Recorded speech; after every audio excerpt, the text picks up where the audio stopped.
something that didn't even have to happen and evolved, and then something tragic turned out of it. It was, rather a sad thing, no matter what happened in circumstances. A neighbor surprised to hear a robbery suspect arrested outside his home died in police custody Wednesday. I'm Shay Rozzi. Sarah has the night off. Now, we first told you at 5, Raymond Thompson died after police say they arrested him for an attempted armed robbery and shooting. Fox 23's Abigail Dye joins us live with new details about this ongoing investigation. Shay, police say Thompson died at the hospital, but he was still in police custody, so that means they were responsible for him.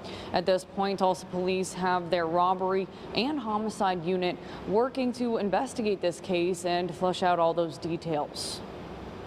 Tulsa police say Raymond Thompson died in their custody Wednesday night after an alleged attempted robbery, shooting, and chase. He's ultimately someone's dad, someone's son, someone's brother, someone's best friend, we may not agree with his past or his history, but he is still a human when it all comes down to the brass tacks. A neighbor who didn't want to be identified tells me he saw the chase end in front of his house. The rest of the night, we had a bunch of cop cars and everything up and down the street. Captain Richard Muhlenberg says it started here at this mart near Pine and Yale, where Thompson and another suspect tried to rob the place with a gun. The employee was struck in the foot.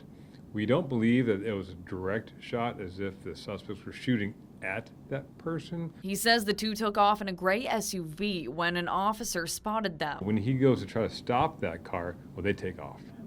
So a pursuit starts. He says that chase ended down East Zeiler. We live on a dead-end street here on the north end of town. So the car stops and two people bail out of the car and start running. Police say that's when Thompson found himself here at the top of this 30-foot ledge. They think he either fell or jumped off and say he probably injured himself on the way down. K-9 finds one of the suspects in about 300 feet away from where he either fell or jumped from this ridge. Captain Muhlenberg says EMSA took Thompson to the hospital. Unfortunately, at the hospital, his condition worsened and he ended up dying. Police say the preliminary medical examiner's report says Thompson had injuries consistent with a serious fall that likely led to his death.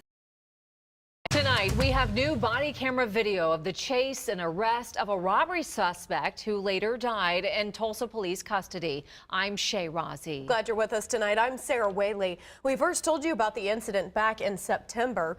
Fox 23 crime and safety reporter Abigail Dye has been following the story these last 2 months. She joins us live now with an interview with police you'll see only on Fox 23 tonight. Abby. Sarah, Shay, I find it really important for us to stay on top of these stories, of course, so everyone watching at home can get a full idea of the whole story. So I requested this video right after this incident happened, and I do have to warn anyone watching, some of what you may see and hear could be disturbing to some viewers. This body camera video from September 21st put him in cuffs. Shows every moment of Tulsa police chasing and arresting Raymond Thompson, who later died in custody. Police say it started when Thompson and another suspect tried to rob this food mart near Pine and Yale. Police say they got away in a car. Hold traffic for me.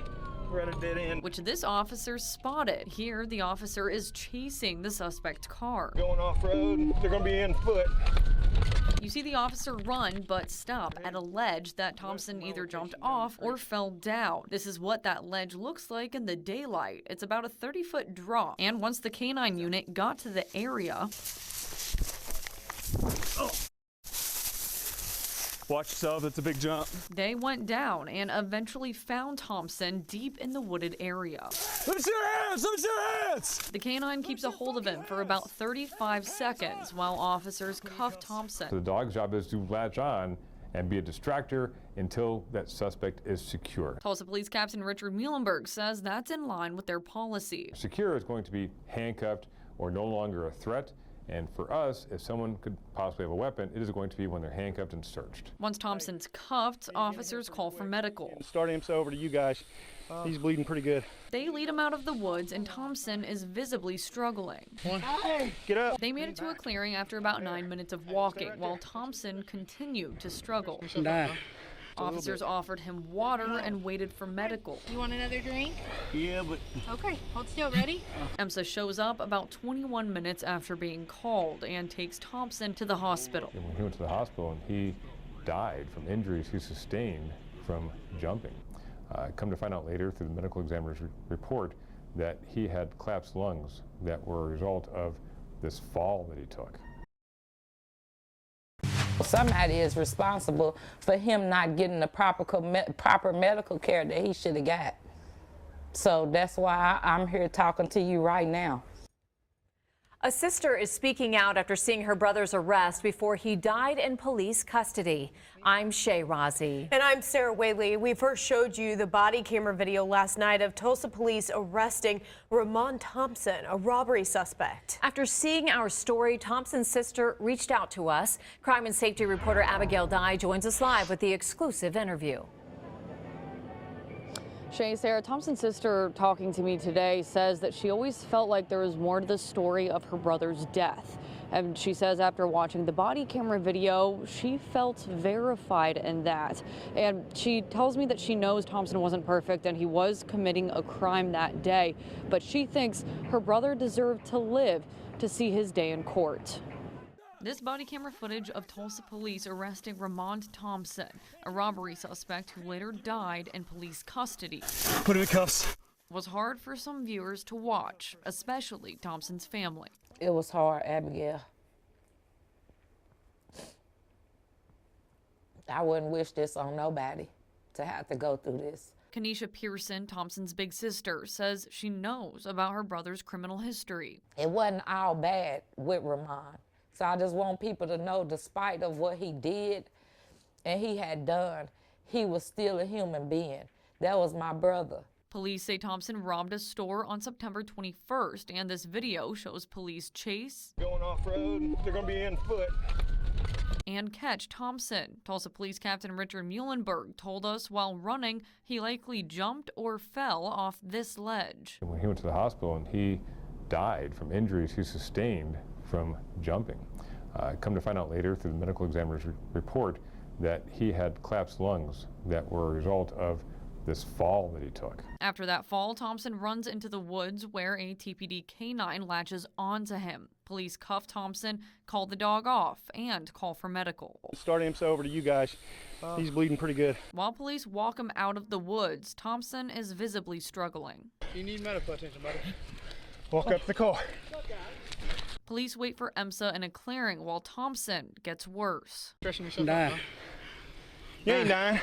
You're still breathing. You ain't dying. He's saying it out of his own mouth that he's dying. Tulsa Fire shows up on scene, and you can hear them ask about EMSA. Yeah, we need IMSA here. Get him. Do you know if IMSA's coming priority one? They should be, because we called him like 35 times. From the time police first called for EMSA and the time we see an EMSA paramedic on scene, 21 minutes passed. We had gotten over the fact that, you know, he was doing something he had no business and he got hurt and he died from it. But then now when you see that you had the opportunity to be helped and it took 21 minutes. I asked EMSA about the response time. They replied they can't comment because of their HIPAA policy. Their policy shows priority 1 calls should have a response time of 10 minutes and 59 seconds, 90% of the time. If nothing else, IMSA owes my mom and his dad an explanation. More about EMSA's response times here in Tulsa, specifically how often they respond to calls late. Thanks for joining us. I'm Shay Rozzi. Sarah has the night off. Now, we brought you an exclusive story this week, hearing from the family of a man in this body cam video who died in police custody, and the family's concerns about EMSA's response time. New at 10, Fox 23's crime and safety reporter Abigail Dye has been on top of this story. She joins us live after digging into the numbers. Abby, what did you find? Well, Shay, I dug into these compliance reports and I found that EMSA here in Tulsa hasn't been hitting their own standard for priority 1 call response times 8 of the past 12 months. Now, a priority 1 call is the most important call, and that's the kind of call that Tulsa police put out the night that Ramon Thompson died in their custody. Kenesha Pearson had a lot of questions after watching this body camera video of her brother, Ramon Thompson, being arrested after police say he committed a robbery. Police say Thompson was hurt in a fall while they chased him and called for medical help just after calling a canine off him. Start EMSA over to you guys. He's bleeding pretty good. But EMSA takes more than 20 minutes to arrive. Need EMSA here. Get him. Do you know if IMSA's coming priority one? He should be, because we've called him like 35 times. We had gotten over the fact that, you know, he was doing something he had no business and he got hurt and he died from it. But then now when you see that you had the opportunity to be helped and it took 21 minutes. EMSA policy shows priority 1 calls should have a response time of 10 minutes and 59 seconds 90% of the time. But according to EMSA's compliance records, in Tulsa, they've hit that goal only 4 out of the past 12 months. I reached out to EMSA for an interview on these response times. You can see in the email I say the interview is strictly on response times. Even so, EMSA declined to interview, saying it would violate their HIPAA policy. They provided this statement, saying in part, in September and October, EMSA was above the 90% priority call response time, and they attribute the missed response times to the lingering effects of post-pandemic recovery, staffing shortages, call volume, and hospital bed delays, going on to say they are committed to excellent patient care to the cities they serve. If nothing else, IMSA owes my mom and his dad an explanation.